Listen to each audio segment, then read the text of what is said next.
ಪಹಲ್ಗಾಮ್ನಲ್ಲಿ ಉಗ್ರರಿಂದ 26 ಹಿಂದೂಗಳ ಅಮಾಯಕರ ಹತ್ಯೆ ನಡೆದ ಪ್ರಕರಣಕ್ಕೆ ಸಂಬಂಧಪಟ್ಟಂತೆ ಭಯೋತ್ಪಾದಕರ ದಾಳಿಯನ್ನ ಖಂಡಿಸಿದೆ ವಿಶ್ವಸಂಸ್ಥೆಯ ಪ್ರಧಾನ ಕಾರ್ಯದರ್ಶಿ ಆಂಟೋನಿ ಗುಟೆರೆಸ್ ದಾಳಿಯನ್ನ ಖಂಡಿಸಿದ್ದು ಭಾರತ ಪಾಕ್ ಎರಡೂ ದೇಶಗಳು ಕೂಡ ಶಾಂತಿಯನ್ನ ಕಾಪಾಡಬೇಕು, ಯುದ್ಧ ಮಾಡುವ ಆಲೋಚನೆಯಿಂದ ಹೊರಬನ್ನಿ, ಯುದ್ಧ ಬೇಡ ಎನ್ನುವವರಿಗೆ ನಮ್ಮ ಬೆಂಬಲ ಇದ್ದೇ ಇರುತ್ತೆ, ಭಯೋತ್ಪಾದಕರಿಗೆ ಕಠಿಣ ಶಿಕ್ಷೆ ಆಗಲೇಬೇಕು ಅಂತ ವಿಶ್ವಸಂಸ್ಥೆ ಪ್ರಧಾನ ಕಾರ್ಯದರ್ಶಿ ಗುಟೆರೆಸ್ ಹೇಳಿಕೆಯನ್ನ ನೀಡಿದ್ದಾರೆ. ಪಹಲ್ಗಾಮ್ನಲ್ಲಿ ಉಗ್ರರಿಂದ ಹಿಂದೂಗಳ ನರಮೇಧ ವಿಚಾರಕ್ಕೆ ಸಂಬಂಧಪಟ್ಟಂತೆ ಭಯೋತ್ಪಾದಕರ ದಾಳಿಯನ್ನ ವಿಶ್ವಸಂಸ್ಥೆ ಖಂಡಿಸಿದ್ದು ವಿಶ್ವಸಂಸ್ಥೆಯ ಪ್ರಧಾನ ಕಾರ್ಯದರ್ಶಿ ಆಂಟೋನಿ ಗುಟೆರೆಸ್ ದಾಳಿಯನ್ನ ಈಗಾಗಲೇ ಖಂಡಿಸಿದ್ದಾರೆ.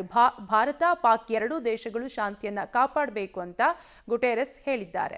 ಜಮ್ಮು ಕಾಶ್ಮೀರದ ಪಹಲ್ಗಾಮ್ನಲ್ಲಿ ಉಗ್ರರು ಅಟ್ಟಹಾಸವನ್ನ ಮೆರೆದಿದ್ದು 26 ಅಮಾಯಕ ಪ್ರವಾಸಿಗರ ಹತ್ಯೆಗೈದಿದ್ರು. ಇದು ಹಿಂದೂಗಳ ಆಕ್ರೋಶಕ್ಕೆ ಕಾರಣವಾಗಿತ್ತು. ಇಡೀ ಭಾರತ ಇದಕ್ಕೆ ಪ್ರತಿಕಾರ ಯಾವಾಗ ಅನ್ನುವಂತಹ ಪ್ರಶ್ನೆಯನ್ನು ಕೂಡ ಈಗಾಗಲೇ ಮಾಡ್ತಿದ್ದು. ಈಗ ಈ ಪ್ರಕರಣಕ್ಕೆ ಸಂಬಂಧಪಟ್ಟಂತೆ, ಈ ವಿಚಾರಕ್ಕೆ ಸಂಬಂಧಪಟ್ಟಂತೆ ಭಯೋತ್ಪಾದಕರ ದಾಳಿಯನ್ನ ವಿಶ್ವಸಂಸ್ಥೆ ಖಂಡಿಸಿದ್ದು ವಿಶ್ವಸಂಸ್ಥೆಯ ಪ್ರಧಾನ ಕಾರ್ಯದರ್ಶಿ ಆಂಟೋನಿ ಗುಟೆರೆಸ್ ಭಯೋತ್ಪಾದಕರ ದಾಳಿಯನ್ನ ಖಂಡಿಸಿದ್ದಾರೆ.